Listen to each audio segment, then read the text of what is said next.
Gopinath Muthukad related ആയിട്ട് തന്നെയാണ് ഇന്നത്തെ വീഡിയോയും. ഇതിപ്പോൾ എന്താ എന്നും ഇവങ്ങനെ ഇട്ടുകൊണ്ടിരിക്കുന്നതെന്ന് നിങ്ങൾ വിചാരിക്കേണ്ട.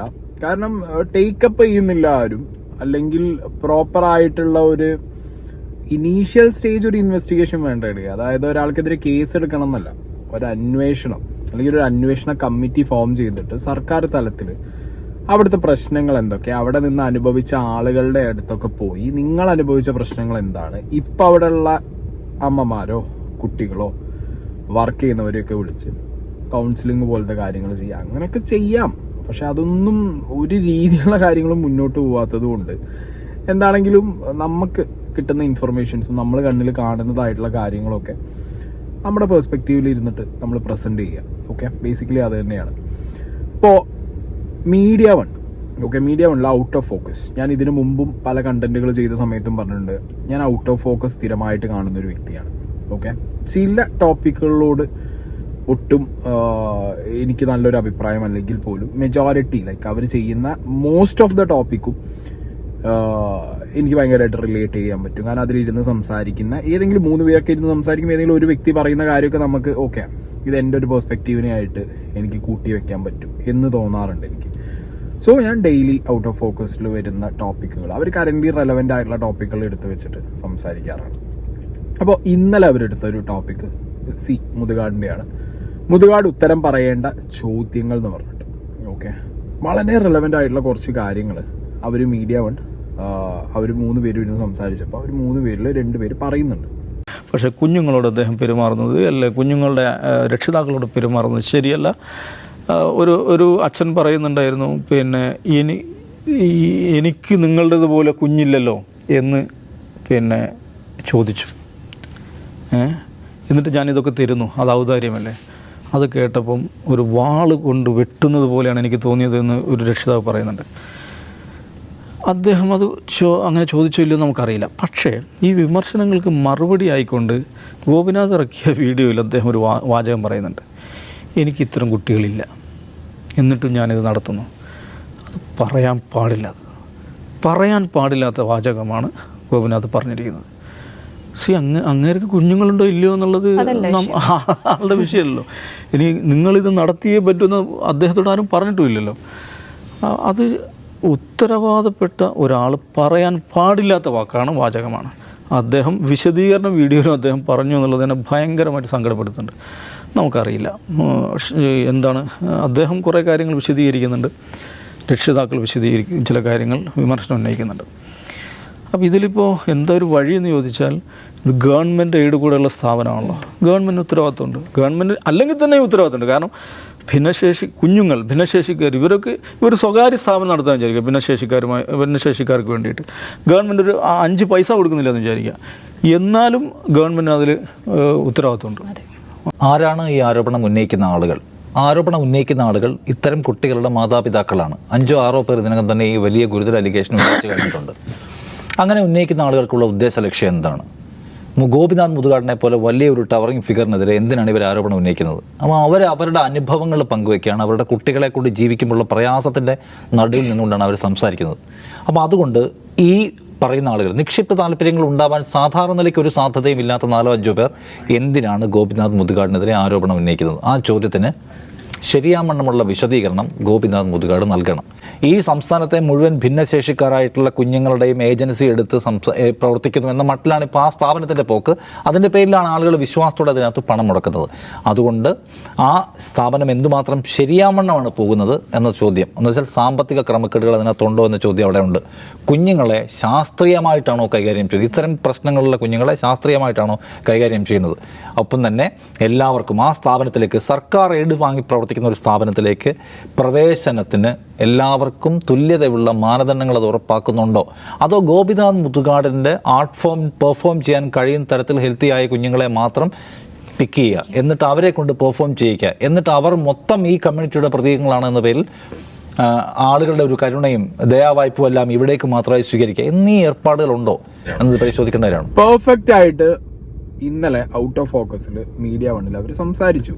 ഓക്കെ, നമ്മളെല്ലാവരും അഡ്രസ്സ് ചെയ്യുന്ന ഒരു കാര്യം എന്ന് പറഞ്ഞാൽ the other face of Gopinath മുതുകാടാണ്. അതായത് ഈ വ്യക്തി ക്യാമറ ഓഫാക്കി കഴിഞ്ഞ് റിയാലിറ്റിയിലേക്ക് പോകുന്ന സമയത്ത് ഈ കുട്ടികളുടെ അടുത്തും പാരൻസിൻ്റെ അടുത്തും കാണിക്കുന്നതായിട്ടുള്ള ആ ഒരു സ്വഭാവം. ആൻഡ് ദ നെക്സ്റ്റ് തിങ്, ഗവൺമെൻറ്റിൻ്റെ എയ്ഡ് വാങ്ങി മുന്നോട്ട് പോകുന്ന ഒരു സ്ഥാപനത്തിനകത്ത് എന്തെങ്കിലും തരത്തിലുള്ളൊരു വിമർശനം വരുമ്പോൾ അതിൽ കൃത്യമായ അന്വേഷണം നടത്തുന്നത് ഗവൺമെൻറ്റാണ്. ഓക്കെ, അതിവിടെ എന്തുകൊണ്ട് നടക്കുന്നില്ല? അതിനിപ്പോൾ അവർ പോയി കേസ് കൊടുക്കണമെന്നില്ല, ഷിഹാബ് പോയി കേസ് കൊടുക്കണമെന്നില്ല, അവിടെയുള്ള പാരൻസ്, ഇപ്പോൾ ഈ വന്ന് പറയുന്ന കുട്ടികളുടെ പാരൻസ് പോയി കേസ് കൊടുക്കണമെന്നില്ല. ഒരു ആരോപണം വരുന്ന സമയത്ത് കൃത്യമായിട്ട് അവിടെ എന്താണ് സംഭവിക്കണമെന്നുള്ളത് ഗവൺമെൻറ് തലത്തിലൊരു അന്വേഷണം നടത്തേണ്ടതാണ്. അതും നടക്കുന്നില്ല. ഓക്കെ, പിന്നെ ഇതിൻ്റെ ബാക്കിലൊരു അജണ്ട ഉണ്ട്, അതും അന്വേഷിക്കാം. ഷിഹാബിൻ്റെ ബാക്കിലോ ഈ വരുന്ന പാരൻസിൻ്റെ ബാക്കിലോ ഈ വീഡിയോ എടുത്ത് എൻ്റെ ബാക്കിൽ വരെ ഒരു അജണ്ട ഉണ്ടോ ഇല്ലേ എന്നുള്ളത് നിർബന്ധമായിട്ട് ഗവൺമെൻറ് ഒരു അന്വേഷണം വരുമ്പോൾ എല്ലാം ഓഡിറ്റ് ചെയ്യണം. അവർ സോഷ്യൽ മീഡിയയിൽ ഒരു ക്യാമ്പയിൻ വന്നു, അതിൻ്റെ ബാക്കിലൊരു അജണ്ട ഉണ്ടോ? ഷിഹാബിൻ്റെ ബാക്കിലൊരു അജണ്ട ഉണ്ടോ? അച്ഛനമ്മമാരുടെ ബാക്കിൽ അജണ്ട ഉണ്ടോ? ഇതൊക്കെ നോക്കാമല്ലോ. എല്ലാം നോക്കണം. എല്ലാം നോക്കിയതിന് ശേഷം ഉത്തരവാദിത്തപ്പെട്ട ഒരു കമ്മിറ്റിയെ വെച്ചിട്ട് ഇതിലൊരു തീരുമാനം പറഞ്ഞു കഴിഞ്ഞാൽ ആളുകൾക്ക് ക്ലാരിറ്റി കിട്ടും. ഓക്കെ, അത് ചെയ്യേണ്ടതാണ്. അത് നടത്തണം എന്നുള്ളൊരു പോയിന്റിലേക്കാണ് മീഡിയ വൺ എന്താണെങ്കിലും അവരുടെ ടോപ്പിക് ഇന്നലെ സംസാരിച്ച് വെച്ചിട്ടുള്ളത്. And it's really good. Okay, and അടുത്തതാണ് ഫിറോസ് കുന്നപ്പറമ്പിൽ. ഞാൻ ഇന്നലെ ഫിറോസ് കുന്നപ്പറമ്പിലെ ലൈവ് കണ്ടപ്പോൾ ഞാൻ കുറേ ഇരുന്ന് ചിരിച്ച്. മുതുകാട് എയർ പോകുമ്പോൾ കൂട്ടത്തിൽ ഫിറോസ് കുന്നപ്പറമ്പിലും എയർ പോയല്ലോ എന്നുള്ളതാണ് ഞാൻ ആലോചിച്ചത്. നന്മ മരം എന്നുള്ള വാക്ക് എവിടെ വന്നാലും ഫിറോസ് കുന്നപ്പറമ്പിലാണ് എയർ പോവുക. കാരണം നന്മ മരം എന്നുള്ള വാക്ക് കൃത്യമായിട്ട് മലയാളികൾ ഏറ്റുപിടിച്ചു തുടങ്ങിയത് ഫിറോസ് കുന്നപ്പറമ്പിൽ എന്ന് പറഞ്ഞ വ്യക്തി ഓൺലൈൻ ഈ ഒരു ചാരിറ്റി സെറ്റപ്പ് തുടങ്ങിയപ്പോഴാണ്. പിന്നെ അതിൻ്റെ ചുവട് പിടിച്ച് ഒരുപാട് പേര് വന്നു. അതിൻ്റെ പല പല വേർഷൻസ് നമ്മളിപ്പോൾ കണ്ടു തുടങ്ങി. അതിനുള്ള ചൂഷണങ്ങളും കാര്യങ്ങളും ഫിറോസ് കുന്നപ്പറമ്പിൽ തന്നെ ഒരുപാട് ചോദ്യം ചെയ്യലുകൾ ഫിറോസ് കുന്നപ്പറമ്പിലിനെതിരെ വന്നിട്ടുണ്ട്. ഞാനൊക്കെ ഇഷ്ടം പോലെ വീഡിയോ ഉണ്ട്. ആസ് എ പേഴ്സൺ ഫിറോസ് കുന്നപ്പറമ്പിൽ അങ്ങനെ ഒരു സെക്ഷൻ ഓഫ് വീഡിയോസ് കിടക്കുന്നുണ്ട്. അയാൾ ചെയ്യുന്ന ഈ ചാരിറ്റിയെ ചോദ്യം ചെയ്ത ഒരു സെക്ഷൻ ഓഫ് വീഡിയോസ് കിടക്കുന്നുണ്ട്.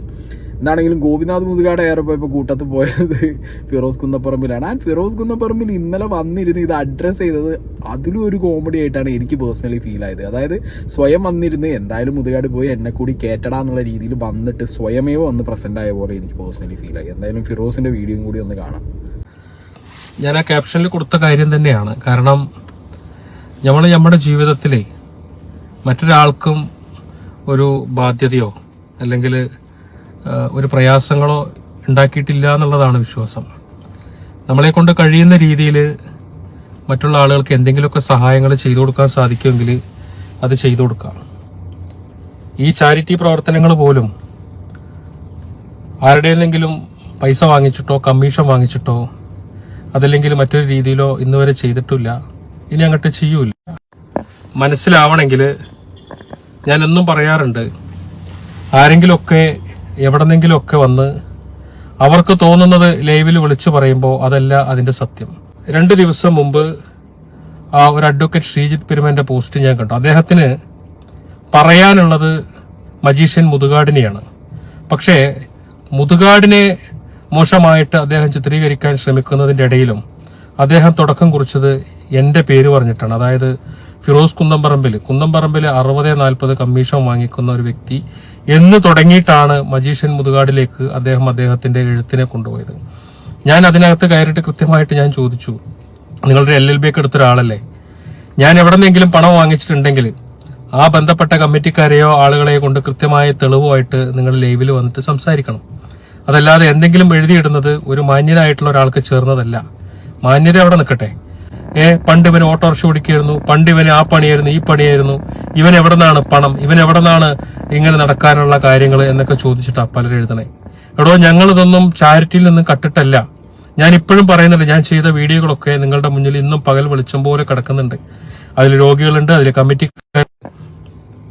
ഈ രോഗികൾക്കോ കമ്മിറ്റിക്കാർക്കോ ആർക്കും ഇല്ലാത്ത ഒരു പരാതിയാണ് നിങ്ങളീ പറഞ്ഞു വരുന്നത്. പിന്നെ എങ്ങനെയാണ് എന്റെ കയ്യിൽ പൈസ, ഞാൻ എങ്ങനെ ജീവിക്കുന്നു, എനിക്ക് എവിടെ നിന്നാണ് വീട്, എനിക്ക് എവിടെ നിന്നാണ് കാറ് എന്ന് ചോദിക്കുന്ന ആളുകളുണ്ട്. പ്രളയകാലത്ത് വഞ്ചിയിലേക്ക് കയറാൻ വേണ്ടിയിട്ട് മുതുക് കാണിച്ചു കൊടുത്ത ഒരു ജയ്സലിനെ നിങ്ങൾക്കറിയോ? ജയ്സലിന് ഒരു കാറ് ഒരാള് കൊടുത്തിട്ടുണ്ടായിരുന്നു. അതേ ജയ്സലിന് മറ്റൊരു സംഘടന വീടുണ്ടാക്കി കൊടുത്തു. ഞാൻ പറഞ്ഞു വരുന്നത്, സമൂഹത്തിൽ നന്മ ചെയ്യുമ്പോൾ ആ നന്മയെ ഇഷ്ടപ്പെടുന്ന ആളുകൾ നമുക്ക് ഒരുപാട് കാര്യങ്ങൾ സംഭാവനകളായിട്ട് തരും. ചിലര് വീടുണ്ടാക്കി തരും, ചിലര് കാറ് തരും, ചിലര് എന്താ പറയാ അവരുടേതായിട്ടുള്ള രീതിയിലേക്ക് നമ്മുടെ കൈകളിലേക്ക് എന്തെങ്കിലുമൊക്കെ തരും.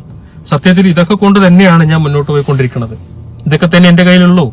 അതല്ലാതെ ആരെ പറ്റിച്ചിട്ടോ അല്ലെങ്കിൽ ആരുടെ എന്തെങ്കിലും കമ്മീഷൻ വാങ്ങിച്ചിട്ടോ ഒന്നും ഞാൻ ജീവിക്കുന്നില്ല. എനിക്ക് എന്റെ കയ്യിൽ അങ്ങനത്തെ പൈസ ഇല്ല. ഫിറോസ് കുന്നപ്പറമ്പിൽ വന്നിരുന്ന് പറയുന്നത് ഞാൻ കമ്മീഷൻ പറ്റാറില്ല, ഞാൻ 60-40 ചെയ്യാറില്ല. ഞാൻ എന്റെ പഴയ വീഡിയോയിൽ പറഞ്ഞിട്ടുണ്ടായിരുന്നു, ഫിറോസ് കുന്നപ്പറമ്പിൽ എന്ന് പറയുമ്പോൾ എനിക്കൊരു മീഡിയേറ്റർ അത്രയായിട്ടേ എനിക്ക് തോന്നിയിട്ടുള്ളൂ. അവിടുന്ന് വാങ്ങുന്നു, ഇവിടെ കൊടുക്കുന്നു, വാങ്ങുന്നുണ്ട്, കൊടുക്കുന്നുമുണ്ട്. അതിൽ എന്ത് എങ്ങനെയെന്നുള്ളതൊക്കെ ഈ പറഞ്ഞ പോലെ ചാരിറ്റി ഫ്രോഡ്, ചാരിറ്റി തട്ടിപ്പ് എന്ന് പറഞ്ഞ പേജുകളൊക്കെ ഉണ്ട്. ഇത് കണ്ടുപിടിക്കാൻ നടക്കുന്ന അവർ കണ്ടുപിടിക്കും. പക്ഷെ ഞാൻ ബേസിക്കലി ഇപ്പൊ ഈ പറഞ്ഞ എന്താ പറയാ ശ്രീജിത്ത് പെരുമന ഇട്ട പോസ്റ്റിൽ മുതുകാടിനെ പറയുമ്പോൾ എന്നെ എന്തിനു പറയുന്നു? ഞാൻ എവിടെ ആരെയും പറ്റിച്ചിട്ടില്ലല്ലോ, ഞാൻ ആരെയും തട്ടിച്ചിട്ടില്ലല്ലോ.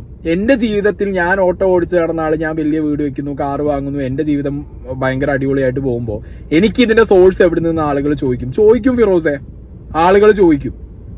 ഓക്കെ, ഇനി ഫിറോസും മുതുകാടും ഈ രണ്ടുപേരെ കേസ് നിങ്ങൾ എടുത്തു നോക്ക്. നന്മ മരം എന്ന് പറഞ്ഞ ബ്രാൻഡിലേക്ക് വളർന്നു കഴിഞ്ഞാൽ ഇതേ ഫിറോസിന്റെ വായോണ്ടാ പറഞ്ഞേ, നന്മ ചെയ്യുന്ന ഒരാൾക്ക് സഹായം ചെയ്യാൻ വേറെ കുറെ ആളുകൾ വരും. എനിക്ക് കാറ് മേടിച്ചു തരാൻ ആളുണ്ട്, എനിക്ക് വീട് വെച്ച് തരാൻ ആളുണ്ട്, ഒരു ബിസിനസ്സിൽ എന്നെ പാർട്ട്ണർ ആക്കാൻ വരെ ആളുകളുണ്ട്. കാരണം ഞാൻ നന്മ ചെയ്യുന്ന ഒരാളാണ്. അപ്പൊ അവര് നിങ്ങൾക്ക് ചെയ്തു തരുന്നത് എന്താ? അതൊരു തരം കമ്മീഷനാണ്. പുറത്തുനിന്ന് നോക്കുന്ന ഒരു വ്യക്തിക്ക്, ഇപ്പൊ ഞാൻ ഏതെങ്കിലും ഒരാൾക്ക് ഒരു നല്ല പ്രവൃത്തി ചെയ്യുന്നു, ഒരു 10 പേർക്ക് ചെയ്യുന്നു, വേറൊരാൾ വന്നിട്ട് എനിക്ക് നീ ആ 10 പ്രവൃത്തി ചെയ്തുകൊണ്ട് ഇത് നിനക്ക് ഇരിക്കട്ടെ എന്ന് പറയുമ്പോൾ ഞാനത് ഒരിക്കലും വാങ്ങില്ല. കാരണം എന്താ? ഞാൻ ആ ചെയ്തതിന്റെ കൂലി ഞാൻ എന്തിനു വേറൊരാളെ നിന്ന് വാങ്ങണം? ഞാൻ ചെയ്യുന്നത് കണ്ട് അയാൾ ചെയ്യണം.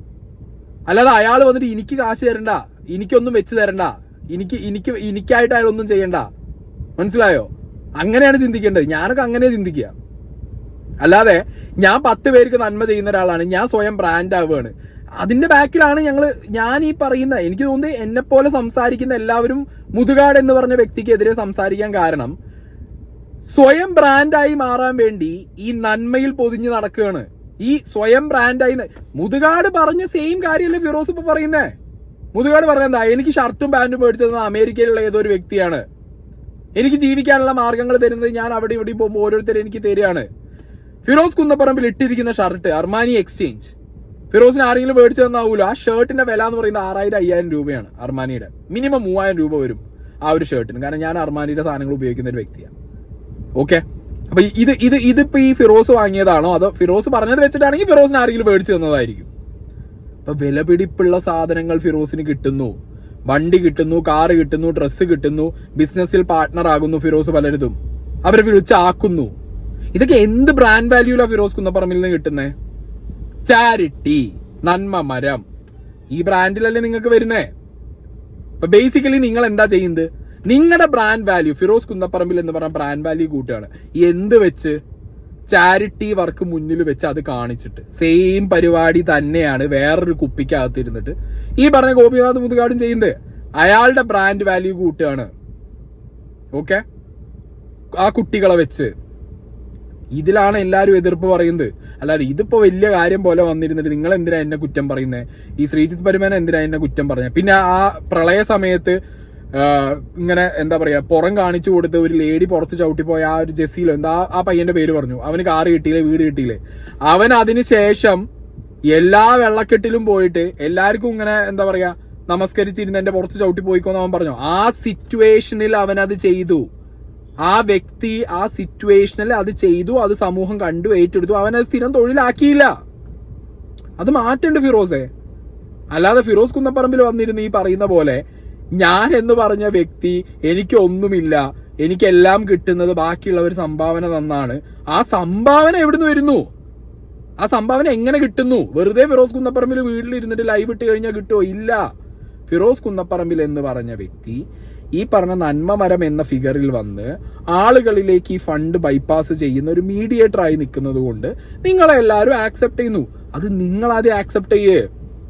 ഞാൻ നിങ്ങൾ തന്നെ പറയുന്നു എനിക്ക് ഗിഫ്റ്റ് കിട്ടുന്നു. ഈ ഗിഫ്റ്റ് എന്തിനു വാങ്ങുന്നു ഗിഫ്റ്റ് എന്നുള്ളതാണ് ചോദ്യം. നിങ്ങൾ ചെയ്യുന്ന ഒരു പുണ്യപ്രവൃത്തിയാണെന്നുണ്ടെങ്കിൽ ആ പ്രവൃത്തി കണ്ട് നിങ്ങൾക്ക് ആരെങ്കിലും ഗിഫ്റ്റ് തരുന്നുണ്ട് എന്നുണ്ടെങ്കിൽ അത് വേണ്ട എന്നല്ലേ പറയണ്ടേ? കാരണം ഞാൻ ചെയ്ത പ്രവൃത്തിക്ക് എനിക്ക് കിട്ടേണ്ട പുണ്യം എനിക്ക് കിട്ടും, അങ്ങനെയാണ് സംസാരിക്കേണ്ടത്. അല്ലാതെ ഞാൻ ചെയ്ത പ്രവൃത്തി വെച്ചിട്ട് എനിക്ക് പലരും പലതും തരുന്നതാണ്, അതിലാണ് ഞാൻ ജീവിക്കുന്നതെന്ന് പറയുമ്പോൾ അത് തന്നെയല്ലേ ഫിറോസെ ഈ പറഞ്ഞ മുതുകാടും പറഞ്ഞത്? അപ്പൊ ഫിറോസും മുതുകാടും തമ്മിൽ എന്തെങ്കിലും ഒരു മാറ്റം ഉണ്ടോ? സ്വയം വന്നിരുന്ന് എയർ പോവുക എന്ന് പറഞ്ഞാൽ ഫിറോസ് കുന്നപ്പറമ്പിൽ ഇപ്പൊ ചെയ്ത പരിപാടിയാണ്. ഓക്കെ, അപ്പൊ ആ ലൈവ് നിങ്ങൾ ഫിറോസ് കുന്നപ്പറമ്പിലെ വീഡിയോ ഒക്കെ അകത്ത് ഫേസ്ബുക്കിനകത്ത് ആ വീഡിയോ ഉണ്ട്, ലൈവ് ഇരുന്ന് കണ്ടോട്ടാ, കംപ്ലീറ്റ് ഉണ്ട്, ഒരു 10-20 മിനിറ്റിൽ കൂടുതലുണ്ടത്.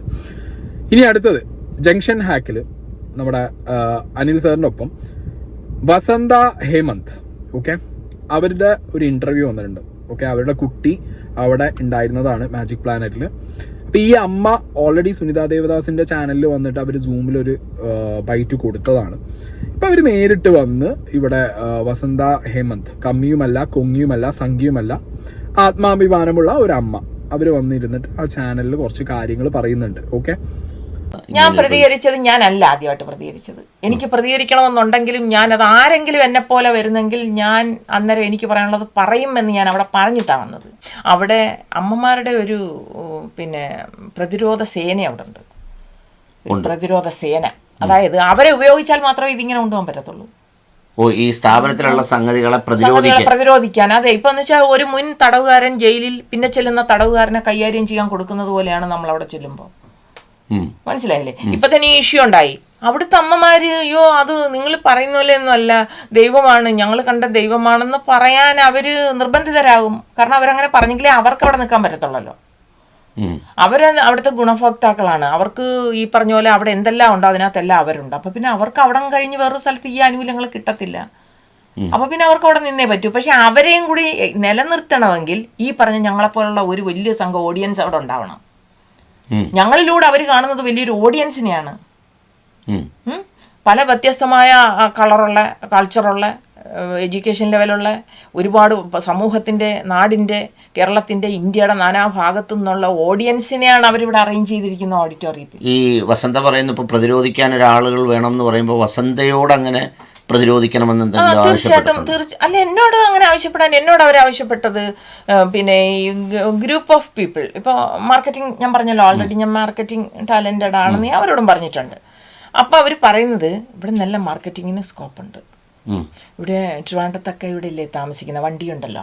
അപ്പോൾ ഏതെങ്കിലും സ്ഥാപനങ്ങളിൽ പോയിട്ട് ഗ്രൂപ്പായിട്ട് ആൾക്കാരെ ഇവിടെ കൊണ്ടുവന്ന് വിസിറ്റ് ചെയ്യിക്കുകയാണെങ്കിൽ അതിൻ്റെ ഒരു 10% നമുക്ക് കമ്മീഷനായിട്ട് തരും. സ്പെഷ്യലി ഏബിൾഡ് ആയിട്ടുള്ള കുട്ടികളുടെ ഉന്നമനത്തിന് വേണ്ടി, അവരുടെ ഫ്യൂച്ചറിന് വേണ്ടി, അവരുടെ സ്കിൽ ഡെവലപ്മെന്റിന് വേണ്ടി നടത്തുന്ന സ്ഥാപനം എന്ന് പറഞ്ഞിട്ട് അവിടെ പ്യോർ ബിസിനസ് ടാറ്റിക്സ് ഉപയോഗിക്കുന്നുണ്ട്. ഓക്കെ, ബിസിനസ്സാണ്, ടാറ്റിക്സ് ഉപയോഗിച്ചോട്ടെ. പക്ഷേ ഈ കുട്ടികളെ മുന്നിൽ നിർത്തിയിട്ട് this kind of A business tactics ആളുകളെ പിടിച്ചു കൊണ്ടുവരാൻ ഒരാളെ ഏൽപ്പിക്കുക. പിന്നെ ഈ പറഞ്ഞ രീതിയിൽ അവിടെ ഇപ്പോൾ മുതുകാടിന് വേണ്ടി ബാക്കി പുറത്തു വരുന്ന അമ്മമാരെ ഡിഫെൻഡ് ചെയ്യാൻ വേറൊരു കൂട്ടം അമ്മമാർ അതിനകത്ത്. കാരണം അവർ ഡെസ്പറേറ്റ് ആണ്, അവർക്ക് വേറെ വഴിയില്ല, ലിറ്ററലി അവരത് ചെയ്തേ പറ്റൂ. ഓക്കെ, ഞാൻ അത് വെറുതെ പറയുന്നതല്ല. ഇനി കമ്മിങ് ഡേയ്സിൽ മുതുകാടും അമ്മമാരും എല്ലാവരും കൂടി ഒരു വീഡിയോ ഞാൻ പ്രതീക്ഷിക്കുന്നുണ്ട്. അതിനകത്ത് ഷിഹാബിനെതിരെ വരും, ഈ അമ്മമാർക്കെതിരെ വരും, എല്ലാവർക്കും എതിരെ ആ അമ്മമാരെ കൊണ്ട് എന്താണെങ്കിലും പറയിപ്പിക്കുന്നുള്ള കാര്യം ഉറപ്പാണ്. ഇൻ കേസ് അങ്ങനെ ഒരു കാര്യം വന്നാൽ there is a solid proof. അത് നിങ്ങൾക്ക് എന്താണെങ്കിലും അങ്ങനെ ഒരു കാര്യം വന്നു കഴിഞ്ഞാൽ അതിൻ്റെ കൂടുതൽ പ്രൂഫുകളും പുറത്ത് വരും. ഓക്കെ, അവിടെ വന്ന് അപ്പോൾ നമ്മൾ അവിടെ ഇരുന്നപ്പോൾ എനിക്ക് തോന്നുന്നു ഏതാണ്ട് ഒരു മാസം 1.5-2 മാസത്തോളം നമ്മൾ ആ ഓഡിറ്റോറിയത്തിൽ തന്നെ ഇരിക്കുക. അല്ലാതെ അവിടെ ഒരു ക്ലാസ്സില്ല. അവിടെ ഇങ്ങനെ ചിത്രചേച്ചി പാടുന്നു, ONV സാർ വന്നു. ഉടനെ അവർ ഇവിടെ വിസിറ്റ് ചെയ്തപ്പോൾ ഈ മാസ്മരിക ലോകം കണ്ടപ്പോഴത്തേക്ക് അപ്പം തന്നെ ONV സാർ എഴുതിയ കവിതയാണിതെന്നും പറഞ്ഞ് കുറച്ച് കാര്യങ്ങളൊക്കെ ഓഡിറ്റോറിയത്തിൽ കാണിക്കുന്നു. വിഷ്വൽസ്, മലകൾ, പൂക്കൾ, കായ്കൾ, കിളികൾ, അരുവികൾ ഇങ്ങനെ കാണുന്നു. അതൊക്കെ കാണുമ്പോൾ നമ്മുടെ ഹൃദയമൊക്കെ നൊന്ത് വെന്തിരിക്കുന്നതുകൊണ്ട് നമുക്കിതൊക്കെ കാണുമ്പോൾ നല്ലൊരു അനുഭൂതിയാണ്, സന്തോഷമായി. പാട്ട്, കവിത, നല്ല ഇതൊക്കെയാണ്.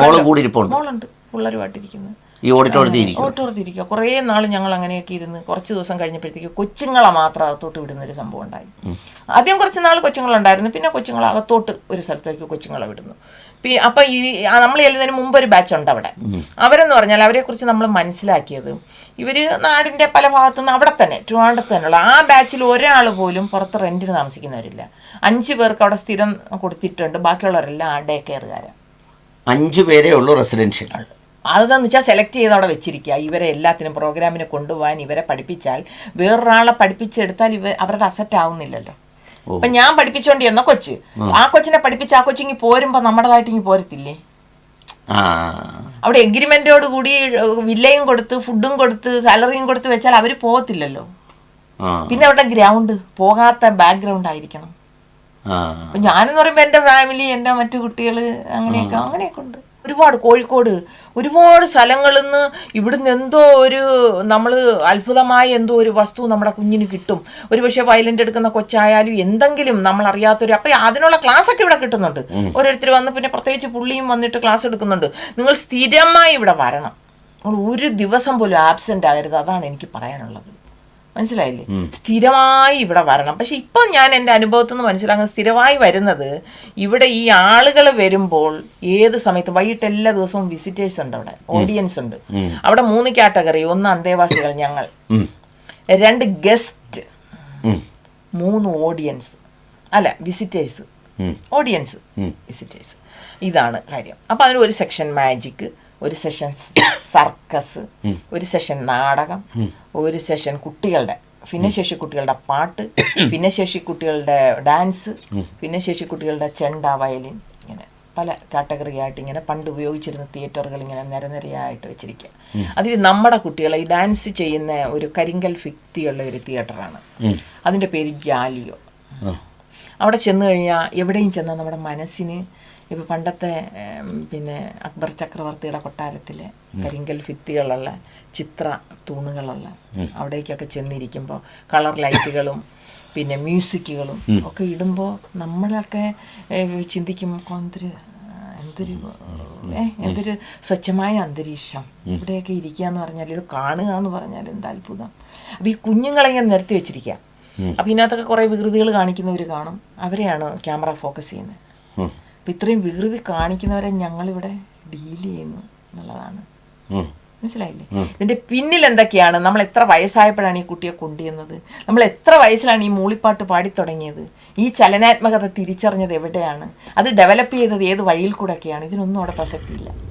നിങ്ങൾക്കിത് കേൾക്കുമ്പോൾ നിങ്ങൾക്ക് ഓൾമോസ്റ്റ് കണക്റ്റ് ആവുമെന്ന് എനിക്ക് തോന്നുന്നു. ഇല്ലെങ്കിൽ നിങ്ങളിത് മൊത്തം അനിൽ സാറിൻ്റെ ചാനലിൽ കയറിയിട്ട് നിങ്ങൾ കാണണം. അതായത് അവിടെയുള്ള ഗ്രൂപ്പ് ഓഫ് ഒരു 5 or 6 ഫാമിലി, ഓക്കെ, അമ്മ കുട്ടി അങ്ങനെയുള്ള ഒരു ഫാമിലി, അവരാണ് ആക്ച്വലി ഈ എന്താ പറയുക ബാക്കിയുള്ളവരെ അട്രാക്ട് ചെയ്യുന്നൊരു ഫാക്ടർ എന്ന് പറയുന്നത്. ആൻഡ് അവരുടെ കയ്യിൽ മാത്രമായിരിക്കണം ഒരു ഗ്രിപ്പ്, ആൻഡ് അവരായിരിക്കണം ഈ അമ്മമാരുടെ ഇതിൻ്റെയൊക്കെ ഒരു അതോറിറ്റി. മനസ്സിലായോ? കാരണം പുതിയ വരുന്ന ആളുകൾ വന്നു കഴിഞ്ഞാൽ അവരെ മോൾഡ് ചെയ്തെടുക്കാൻ കുറച്ച് സമയം പിടിക്കും. കുറച്ച് സമയം എന്നല്ല, അവരെ മോൾഡ് ചെയ്തെടുക്കാൻ ഇങ്ങനെയുള്ള ഒരു ബിസിനസ് ടാറ്റിക്സിൽ ഇവർ ശ്രമിക്കില്ല. ഉള്ളവരെ വെച്ചിട്ട് ബാക്കിയുള്ളവരെ കൺട്രോൾ ചെയ്യുക, അവരെ കാണിക്കുക, ആ ഒരു സെറ്റപ്പിലേക്ക് മൊത്തമായിട്ട് കൊണ്ടുവരികയാണ്. പിന്നെ എല്ലായിടത്തും ക്യാമറ വെച്ചിട്ട് എല്ലാം വിഷ്വലാക്കുന്ന ഒരു രീതി, എല്ലാം ബിസിനസ്സിന് വേണ്ടി ബിസിനസ്സിൻ്റെ ഭാഗമായിട്ട് മാത്രം ഡീൽ ചെയ്യുന്ന ഒരു സ്ഥാപനം. അവിടെയാണ് ഗോപിനാഥ് മുതുകാട് എന്ന് പറഞ്ഞ വ്യക്തി ഈ അമ്മമാരുടെ അടുത്ത്, പാരൻസിൻ്റെ അടുത്ത്, അവിടെ വർക്ക് ചെയ്യുന്നവരുടെ അടുത്ത്, പ്രീവിയസ് മജീഷ്യൻസിൻ്റെ അടുത്തൊക്കെ എൻ്റെ ഔദാര്യം എന്ന് പറയുന്നത്. മനസ്സിലായോ? ഇവരെ വെച്ചിട്ടാണ് ഇയാൾ ഈ ബ്രാൻഡ്, ഈ ഒരു എംപയർ, ഈ ഒരു കിങ്ഡം ഉണ്ടാക്കുന്നത്. ഇവരെയാണ് ഇവർ ഇങ്ങനെ ചൂഷണം ചെയ്യുന്നത്. ലാസ്റ്റ് ഇമാതിരി ഡയലോഗ് ഇവരോട്, അത് ശരിയാവില്ലല്ലോ. വരുന്ന വ്യക്തികൾ ലോകത്തിന്റെ നാനാഭാഗത്തുനിന്ന് വരുന്നവർക്ക് നമ്മളെപ്പോലെ വിവിധ ചിന്തകളുള്ളവരാണല്ലോ. അവരെപ്പോൾ എൻ്റെ പൊന്നോ കുഞ്ഞ് കളിക്കുന്ന കളിയുണ്ടില്ലേ എന്ന് പറഞ്ഞ് അവരിങ്ങനെ എമ്പതിയും സിമ്പതിയും അവർക്ക് നിർവചനിക്കാൻ പറ്റാത്ത ഒരു വികാരത്തോടു കൂടി അവരിങ്ങനെ വരുമ്പോഴത്തേക്ക് അമ്മമാർ കച്ചവടം ചെയ്യുന്ന ഒരു സ്ഥലമുണ്ട്. അവിടെ വരുമ്പം അവിടെ ഒരു ഇൻട്രോ ഉണ്ട്, അതിനൊരാളെ തയ്യാറാക്കി വെച്ചിരിക്കുക. അയാൾ ഇങ്ങനെയാണ് പറയുന്നത്. ആദ്യം ഒരു വെൽക്കം സോങ്, അത് മലയാളത്തിലുള്ളതല്ല, ഞാൻ നിൽക്കുമ്പോൾ കന്നഡയിലതാണ്. അപ്പോൾ തെരുവിന മക്കളെ, ഇതാണ് അതിൻ്റെ തുടക്കം. അപ്പോൾ ഇത് കന്നഡയിൽ തെരുവിലൊക്കെ ഓടിക്കളിച്ച് സന്തോഷമായി നടക്കുന്ന കുഞ്ഞുങ്ങളെ എന്നാണ് അതിൻ്റെ അർത്ഥം. പക്ഷെ ഇത് മലയാളിക്ക് അറിയത്തില്ലല്ലോ. മലയാളി തെരുവിലെ ചെലുവിനെ മക്കളെ എന്ന് പറയുമ്പോൾ തെരുവിലെങ്ങാണ്ട് കിടക്കുന്ന കുഞ്ഞുങ്ങളെ എന്നെങ്ങാണ്ടാന്ന് വിചാരിക്കും. ഞങ്ങൾക്ക് അങ്ങനെ തോന്നി, ഞങ്ങൾക്ക് അറിഞ്ഞൂടില്ല കന്നഡ. അപ്പം ഞങ്ങൾ പറഞ്ഞു പാട്ടൊക്കെ പാടുമ്പോൾ നമ്മളിങ്ങനെ കിടക്കുന്ന കുഞ്ഞുങ്ങളെ എന്നാണോ എന്നൊരു അലിഗേഷൻ ഞങ്ങൾ തന്നെ ഈ സെക്കൻഡ് ഞങ്ങൾ ചെന്ന ബാച്ചുകാർ ചോദിച്ച് ഈ പാട്ടങ്ങ് മാറ്റിക്കൂടെ എന്ന് പറഞ്ഞ പല അമ്മമാരും ഞങ്ങളുടെ ഇടയിലുണ്ട്. അപ്പം ആദ്യമുള്ളവർക്ക് ഈ പാട്ടാണ് അവരുടെ ശുക്രനക്ഷത്രം. ഈ പാട്ടും ഇതിൻ്റെ സംഗീതം എല്ലാം കൂടെ കേട്ട് കേന്ദ്രമന്ത്രിമാർ വരെ ഹൃദയം തകർന്ന് എൻ്റെ അമ്മ ഇതെന്താണ് ഈ സംഗീതവും ഈ കുഞ്ഞുങ്ങളും അവരുടെ അമ്മമാരും ഒക്കെ അനുഭവിച്ച് കൂട്ടുന്നത്. അവർ ഉടനെ ഒരു 500-ൻ്റെ 2000-ൻ്റെ ഒരു നോട്ട് എടുത്തിട്ട് ഒരു പേന തരുമെന്ന് പറഞ്ഞ് 10 രൂപയുടെ പേന മേടിച്ച് ബാക്കിയും കൊടുത്തിട്ട് അങ്ങ് പോവുക. ഇത് വിൽക്കാൻ നിൽക്കുന്ന അമ്മമാർക്ക് ഇവരിങ്ങനെ ഇത്രയൊക്കെ. അപ്പോൾ ഒരു ഇൻട്രോ അതിന് ശേഷം, ഈ പാട്ടിന് ശേഷം ഒരു ഇൻട്രോ. അത് നിങ്ങളൊക്കെ ഇവിടെ വന്നതിൽ ഒരുപാട് സന്തോഷമുണ്ട്. ഈ കുഞ്ഞുങ്ങൾ ഞങ്ങളുടെ കുഞ്ഞുങ്ങളും ഞങ്ങൾ ഇവിടെ വന്നിട്ടാണ് രക്ഷപ്പെട്ടത്. മുതുകാട് സാറിൻ്റെ കാരുണ്യത്തിൽ ഞങ്ങളിങ്ങനെ ജീവിക്കുകയാണ്. ഞങ്ങളുടെ കുഞ്ഞുങ്ങൾ അപ്പുറത്തിരിക്കുമ്പോൾ ഞങ്ങളിവിടെ സന്തോഷമായിട്ട് ജോലി ചെയ്യുന്നു, വർക്ക് ചെയ്യുന്നു, ഞങ്ങൾക്ക് വരുമാനമുണ്ട്, ഞങ്ങൾ ജീവിക്കുന്നു. അതുകൊണ്ട് നിങ്ങളെപ്പോലുള്ള നല്ല മനുഷ്യരുടെ കാരുണ്യം കൊണ്ടാണ് ഞങ്ങളിങ്ങനെ കഴിയുന്നതെന്നൊക്കെ പറയുമ്പം അതുവരെ ഉണ്ടാക്കിയെടുത്ത ഐഡൻറ്റിറ്റി ഉള്ള ഒരു പേരൻറ്റിനും അത് ഉൾക്കൊള്ളാൻ പറ്റത്തില്ല. കാരണം ഞാൻ ജോലി ചെയ്ത് വെയിൽ കൊണ്ട് ആൾക്കാരെ മാർക്കറ്റിംഗ് മാനേജർ എന്ന് പറഞ്ഞാൽ അറിയാം, അത്രയും ചെയ്ത് ഈ 3 കുഞ്ഞുങ്ങളെ പഠിപ്പിച്ച്, പ്രത്യേകിച്ച് ഹസ്ബൻഡ് ഗൾഫിൽ. അപ്പം നമ്മുടെ ഒറ്റപ്പടിയിൽ ആലോചിക്കണം, 2 ആൺകുട്ടികൾ, പെൺകുട്ടികളെക്കാൾ പ്രയാസം ആൺകുട്ടികൾ. വീട്ടിൽ അമ്മയില്ലെങ്കിൽ പിള്ളേർ തോന്നുന്ന പോലെ അങ്ങ് ഇങ്ങൊക്കെ നടക്കും. സ്കൂളിൽ സ്ട്രൈക്ക് എല്ലാം ചെൽപ്പടിക്ക് നിർത്തണം, ഫിനാൻഷ്യൽ മാനേജ് ചെയ്യണം, അച്ചടക്കം, ട്രെയിനിങ്, അങ്ങനെ തീച്ചുളക്കകത്ത് കിടക്കുന്ന നമുക്ക് ഈ തെരുവിനെ മക്കളെ ഒന്നും നമ്മുടെ ഹൃദയത്തിലോട്ട് ആ അർത്ഥത്തിൽ ഉൾക്കൊള്ളാൻ പറ്റത്തില്ല. നമ്മുടെ തെരുവിനെ മക്കളല്ലല്ലോ. അല്ല, നമ്മൾ തെരുവിൽ സന്തോഷിച്ച് കളിച്ച് നടക്കുന്ന, കണ്ണിന് സന്തോഷം ഉണ്ടാക്കുന്ന മക്കളല്ല നമ്മൾ. അവിടെ അങ്ങനെയുള്ള കുട്ടികൾ ആരും കാണുകയില്ല. അപ്പൊ ഇതൊക്കെ ഇങ്ങനെ ഒരു സംവിധാനം ഉണ്ടാക്കി അവർ സെറ്റ് ചെയ്ത് വെച്ചിരിക്കുന്നതിനകത്ത് ഞങ്ങൾ സെക്കൻഡ് ബാച്ച് വന്ന കുറേ ഞങ്ങൾ അമ്മമാർ പതുക്കെ പറയാം, ഇതെന്താ പാട്ടാ, തെരുവിനെ മക്കളെ എന്നൊക്കെ പറഞ്ഞിട്ട് ഇത് മോശമായിട്ട് തോന്നുന്നു, വേറൊരു പാട്ട് നമുക്ക് എടുക്കാം. അത് പറ്റത്തില്ല, സാറിന് ഇഷ്ടപ്പെട്ട പാട്ടാണ്, MB ശ്രീനിവാസ സംവിധാനം ചെയ്ത പാട്ടാണ്, അത് പറ്റത്തില്ലെന്ന് പറഞ്ഞു. അപ്പം നമ്മൾ പുറകിലൊക്കെ മാറി. ഇപ്പം എനിക്ക് നിൽക്കാനും നടക്കാനും ബുദ്ധിമുട്ടുള്ള നമ്മുടെ കസേര കിടക്കുന്നുണ്ട്, പുറകിലേ ഇരിക്കുകയാണ് നമ്മൾ, ഇതിലൊന്നും ഇടപെടാതെ. അപ്പം ഇങ്ങനെയാണ് അവിടുത്തെ ഒരു ദിവസം. ഹൗ വേഴ്സ്റ്റ്ലി എക്സ്പ്ലോയിറ്റഡ് എന്ന് എനിക്ക് പറയാനുള്ളൂ. ഞാൻ വേറെ കുറച്ച് വാക്കുകൾ പറയും, ചിലപ്പോൾ ഹേർട്ടാവും, എന്നാലും ഇത് പറഞ്ഞേ പറ്റൂ. എന്തോന്നടേ ആളുകളെ കൊണ്ട് ഹൈടെക് രീതിയിൽ ഭിക്ഷാടനം ചെയ്യിക്കുക നിങ്ങൾ. അതാണോ നിങ്ങൾ ചെയ്തുകൊണ്ടിരിക്കുന്നത് നിങ്ങളുടെ സ്ഥാപനത്തിൽ? കന്നഡത്തിൽ തെരുവിനെ മക്കളെ എന്നും പറഞ്ഞ് പാട്ട് വിട്ടിട്ട് സെന്റിമെന്റ്സ് വർക്കൗട്ട് ചെയ്യിച്ച് ഈ വരുന്ന ഗസ്റ്റുകളെ എങ്ങനെയൊക്കെ സെന്റിമെന്റ്സ് വർക്കൗട്ട് ചെയ്ത് ടാർഗറ്റ് ചെയ്ത് ഇവരെ കാണുമ്പോൾ തന്നെ അങ്ങനെ ഒരു സെന്റിമെന്റൽ വൈബ് ക്രിയേറ്റ് ചെയ്തെടുത്ത് അതിലൂടെ 10 രൂപേൻ്റെ പേന മേടിച്ച് ബാക്കി 2000 രൂപ കൊടുത്ത് ബാക്കി നിങ്ങൾ വെച്ചോ എന്ന് പറഞ്ഞ് അവർ മനസ്സലിഞ്ഞു പോകുന്ന രീതിയിലുള്ള ഒരു സ്ക്രിപ്റ്റിംഗ് അവിടെ നിങ്ങൾ നടത്തിക്കൊണ്ടിരിക്കുന്നത്. അതിന് നിങ്ങൾ ഉപയോഗിക്കുന്നത് ഇതേപോലുള്ള അമ്മമാർ, അവരുടെ കുട്ടികൾ. ഈ അമ്മ പറഞ്ഞ പോലെ സ്വന്തമായ ഐഡൻറ്റിറ്റി ഉള്ള എൻ്റെ കുട്ടി ഒരു സ്പെഷ്യലി ഏബിൾഡ് കുട്ടിയാണ് എന്ന് അറിഞ്ഞതിന് ശേഷം ഈ ലോകത്തിനോട് മൊത്തം ഫൈറ്റ് ചെയ്ത് അവരവരുടെ കുട്ടിയെ വളർത്തി കൊണ്ടുവന്ന് നിങ്ങളുടെ സ്ഥാപനത്തിൽ കൊണ്ടുവന്ന് നിർത്തുമ്പോൾ നിങ്ങൾ ആ അമ്മയുടെ ആ കുട്ടിയുടെ ഐഡൻറ്റിറ്റി നിങ്ങൾ കട്ടെടുക്കുകയാണ്. എന്നിട്ട് നിങ്ങൾ നിങ്ങളുടെ സ്ഥാപനത്തിൻ്റെയും മുതുകാട് എന്ന് പറഞ്ഞ ബ്രാൻഡിൻ്റെയും വളർച്ചയ്ക്ക് വേണ്ടിയിട്ട് നിങ്ങൾ അവരെ എക്സ്പ്ലോയിറ്റ് ചെയ്യണം. ഇതൊന്നും മനസ്സിലാവണില്ലേടെ ഈ സൊസൈറ്റിക്ക്. ആളുകൾക്ക് ഇതാണ് അയാൾ ചെയ്യുന്ന പ്രവൃത്തി എന്നുള്ളത് നിങ്ങൾക്ക് മനസ്സിലാവുന്നില്ല. അല്ല ഇവിടെ മറ്റേ കോടിക്കണക്കിന് രൂപേൻ്റെ തട്ടിപ്പോ കാര്യങ്ങളോ അല്ല ഇവിടെ പറയുന്നത്. ഈ എക്സ്പ്ലോയിറ്റേഷനെ കുറിച്ചാണ് ഇവിടെ സംസാരിക്കുന്നത്. അവിടെ ഒരു ഓഫീസിൽ, അപ്പോൾ എനിക്ക് അവിടെ കുറച്ച് അവിടെ ഒരു ഇലക്ഷൻ നടന്നു, അതിലൊരു ട്രഷററായിട്ട് ബാങ്കിൽ വർക്ക് ചെയ്തതുകൊണ്ട് എന്നെ അവരെടുത്തു. അപ്പോൾ 1 മാസം കൊണ്ട് എനിക്ക് മനസ്സിലായി എന്നെ പോലൊരാൾ അവിടെ വർക്ക് ചെയ്യാൻ പാടില്ലെന്ന് എനിക്ക് മനസ്സിലായി. 1 മാസം കൊണ്ട് അത് അങ്ങനെ ഇരുന്നോട്ടെ, അത് പോട്ടെ, ആ ഭാഗങ്ങൾ നമുക്കിപ്പോൾ നമ്മുടെ പ്രസക്ത വിഷയമല്ല. 1 മാസം കൊണ്ട് മനസ്സിലായി നമ്മളിവിടെ അക്കൗണ്ടിങ് ഇല്ല, ഡെബിറ്റ് ഇല്ല, ക്രെഡിറ്റ് ഇല്ല, ക്യാഷ് ബുക്ക് ഇല്ല, പിന്നെ ഇൻവേർഡ് ഇല്ല, ഔട്ട്വേർഡ് ഇല്ല, റെസിപ്റ്റ് ബുക്ക് ഇല്ല, ഒന്നുമില്ല. പേപ്പറിനകത്ത് എഴുതുന്നു, ഒരു ബോക്സിലിട്ട് പൈസ ഇട്ട് അടച്ചു വെക്കുന്നു. അപ്പോൾ ഞാൻ ഓഫീസിൽ ചെന്ന് പറഞ്ഞു ഇങ്ങനെ ഒരു സംവിധാനത്തിൽ കൂടി മുന്നോട്ട് പോകാൻ ബുദ്ധിമുട്ടുണ്ട്, എല്ലാത്തിനും കറക്റ്റായിട്ടുള്ള അപ്രോപ്രിയേറ്റ് പിന്നെ അക്കൗണ്ട്സ് ഉണ്ടാക്കണം. അത് ശരി മാഡത്തിന് ചെയ്യാമല്ലോ എന്ന് പറഞ്ഞു. എൻ്റെ ക്യാഷ് ബുക്കൊക്കെ ആദ്യമായിട്ട് അതിൻ്റെ എല്ലാവരുടെയും ഹാൻഡ് ഓവർ ചെയ്തു, അതെല്ലാം കൃത്യമായിട്ട് ചെയ്തു. 1 മാസം കൊണ്ട് കംപ്ലീറ്റ് ചെയ്തിട്ട്. അപ്പോൾ എനിക്ക് മനസ്സിലായി ഡൊണേഷൻ്റെ വരവ്, ആവശ്യമില്ലാതെ ഡൊണേഷൻ. അപ്പോൾ ഇത് നമ്മൾ കൈകാര്യം ചെയ്യുമ്പോൾ നമ്മളെ അതിൽ പെടുത്തും എന്നൊരു ധാരണ എനിക്ക് ഉണ്ടാകേണ്ട ചില സംഭവങ്ങളുണ്ടായി. അപ്പം ഞാൻ അവിടെ പറഞ്ഞ് കാലിന് സുഖമില്ല, മോളിൽ കയറി വന്ന് എല്ലാ ദിവസവും എടുക്കും നമ്മൾ കണക്കിൽ കുഴപ്പം കാണിച്ചു എന്ന് വരുത്താനുള്ളൊരു പരിശ്രമം അവിടെ നടക്കുന്നതായിട്ട് ബോധ്യപ്പെടുന്ന ഒരു സംഭവങ്ങൾ എനിക്ക് തോന്നി. ഒരു ഒറ്റ മാസമേ ഉണ്ടായിരുന്നുള്ളൂ. ആ ഒരു മാസം കൊണ്ട് എന്താവാനാ, നമ്മൾ ചെന്നതല്ലേ ഉള്ളൂ, പഠിച്ചു വരണ്ടേ. അപ്പം എങ്കിലും ഈ പെട്ടിയിലിട്ട് അടയ്ക്കുന്നു, പിന്നെ അങ്ങോട്ട് വെക്കുന്നു ഇങ്ങോട്ട് വെക്കുന്നു എന്നൊക്കെ പറഞ്ഞപ്പോൾ ഇത് നമുക്ക് മുന്നോട്ട് പോകാൻ പറ്റത്തില്ല എന്ന് പറഞ്ഞു. അപ്പം ഞാൻ പറഞ്ഞു, ഇവിടെ ഒരു ക്യാഷ് കൗണ്ടറില്ല, ഇങ്ങനെ മേടിച്ച് പെട്ടിയിലോട്ട് വെച്ച് നാളെ കണ്ടില്ലെങ്കിൽ നമുക്ക് സമാധാനം പറയാൻ വീട്ടിൽ നിന്ന് പൈസയൊന്നും എടുത്തുകൊണ്ട് വരാനില്ല, അതുകൊണ്ട് ഇത് നിങ്ങൾക്ക് ചെയ്യാം. അപ്പോൾ അതിൽ ഒരു നല്ല ഒരു പെണ്ണുണ്ട്, ആ പെണ്ണെന്നോട് പറഞ്ഞ് അത് ചേച്ചി ബാങ്കിലൊക്കെ വർക്ക് ചെയ്തുകൊണ്ട് ചേച്ചിക്ക് അങ്ങനെ തോന്നുക, ഇവിടെ ഞങ്ങളിതൊക്കെ ഇങ്ങനെ കൈകാര്യം ചെയ്തവരല്ലേ, അങ്ങനെ ചേച്ചി കരുതുന്ന പോലെ പ്രശ്നങ്ങളൊന്നുമില്ല. ഞാൻ ആയിരിക്കാം, പക്ഷേ എനിക്ക് പറ്റത്തില്ല എന്ന് പറഞ്ഞു. ആയിരിക്കാം, ഞാൻ അതിനൊന്നും പറഞ്ഞിട്ടില്ല, എനിക്ക് പറ്റത്തില്ല. എനിക്ക് സേഫായ ഒരു സ്ഥലം ഫൈനാൻസ് കൈകാര്യം ചെയ്യുന്ന ആളിനില്ലാത്തടത്തോളം എനിക്ക് പറ്റത്തില്ല. മാത്രമല്ല എൻ്റെ കാലിന് പ്രശ്നമുണ്ട്, ഈ മോളിൽ കയറി വരാൻ പ്രയാസമാണ്, നിങ്ങൾ ഉദ്ദേശിക്കുന്ന പോലെ സർവീസ് തരാൻ പറ്റത്തില്ല. അതുകൊണ്ട് ഈ ഒരു മാസം കൃത്യം ഒരു 16-ാം തീയതി മുതൽ അടുത്ത 16-ാം തീയതി മൊത്തം ഹാൻഡ് ഓവർ ചെയ്തിട്ട് പിന്നെ താഴെ ഞാനിരിക്കും, മുകളിലോട്ട് കയറി വരത്തില്ല. അപ്പം ഇവരുടെ അജണ്ടയെന്ന് പറഞ്ഞാൽ ഈ അമ്മമാരെല്ലാം ഇവിടെ വന്നിരിക്കണം. ഇല്ല, അവിടെ നിന്ന് കോള് വരും, ഓഡിറ്റോറിയത്തിൽ ഇന്നാര് വരുന്നുണ്ട്, അപ്പോഴത്തെ മന്ത്രി വരുന്നുണ്ട്, അല്ലെങ്കിൽ സെലിബ്രിറ്റി സിനിമാ നടി വരുന്നുണ്ട്, ഉടനെ ഇവിടുന്ന് എല്ലാവരും കൂടെ ഉടനെ ഇതിൻ്റെ ലീഡർ എല്ലാവരും ഒട്ടടത്തിലേക്ക് എല്ലാം സാർ പറഞ്ഞിരിക്കുക, എല്ലാവരും കോഴി താറാവ് പോലെ ഇറക്കി എല്ലാവരും വിട്ടു. മനസ്സിലായി അങ്ങനെ അവസ്ഥ. പിന്നെ നമ്മൾ എവിടെങ്കിലും താഴെ ഇരുന്ന് അവിടെ ആരും പോയി. അപ്പം എൻ്റെ അടുത്ത് എല്ലാവർക്കും ഒരു അമ്മമാർക്കൊക്കെ നല്ല സ്നേഹമാവുള്ള അമ്മമ്മ, അവരൊക്കെ ഒന്ന് വിശേഷമൊക്കെ ചോദിച്ചിരിക്കുകയും നമ്മൾ പിന്നെ എന്തെങ്കിലുമൊക്കെ എൻ്റർടൈൻമെൻറ്റ് വർത്തമാനങ്ങളൊക്കെ പറയുന്നുണ്ട് വന്നിരിക്കും. താഴെ അങ്ങ് പോയിരിക്കാൻ പാടില്ല ആരും. അവർ ഇരിക്കുന്നത് അവർക്ക് അലുവയത്തുണ്ടാണ്, ബാക്കി ഒരെണ്ണം അവിടെ പോയിരുന്നു പോരുത്. അപ്പോൾ ആ ഒരു ഗ്രൂപ്പ് ഫോം ചെയ്യണ്ടെന്നുള്ള അങ്ങനെ ആയി. അപ്പം നമുക്ക് പിടികിട്ടി ഇവിടെ ഒരു അജണ്ട, പലതരത്തിൽ അജണ്ട ഉള്ള സ്ഥലമാണ്.